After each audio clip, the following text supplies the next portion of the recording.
பார்த்துக்கணும். இது இல்லாமல் நம்மளோட இந்த HDL அப்படின்னு சொல்கிற நல்ல கொலஸ்ட்ராலை இன்க்ரீஸ் பண்ணி LDLங்கிற கெட்ட கொலஸ்ட்ரால் ரெடியூஸ் பண்ணுறதுக்கும் ஹெல்ப் பண்ணுது அப்படின்னு ஒரு சில ஸ்டடீஸில் சொல்லியிருக்காங்க. மூணாவது வந்து பார்த்திங்கன்னா நம்மளோட லிவர்.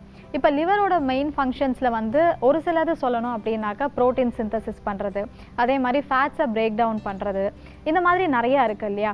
அப்போ அந்த ஓவரால் ஹெல்த்துக்கே வந்து பார்த்திங்கன்னா லிவர் வந்து ரொம்ப அவசியம், இன்க்ளூடிங் பைல் செக்ரீட் பண்ணுறதுக்கும். அப்போ அந்த லிவர் வந்து நல்ல இம்ப்ரூவ்ட் ஃபங்க்ஷன் வந்து ஆகிறதுக்காக இந்த ஹைபிஸ்கஸ் டீயில் இருக்கக்கூடிய சத்துக்கள் வந்து ஹெல்ப் பண்ணுது அப்படின்னு ஒரு சில பைலட் ஸ்டடீஸில் வந்து சொல்லியிருக்காங்க.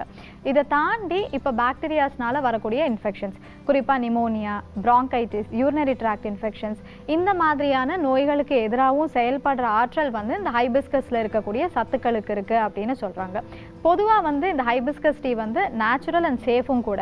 பட் அதே சமயம் உங்களுக்கு வேறு ஏதாவது மெடிக்கல் கண்டிஷன்ஸ் இருக்குது, ப்ளீடிங் டிஸார்டர்ஸ் இருக்குது, இல்லை லாங்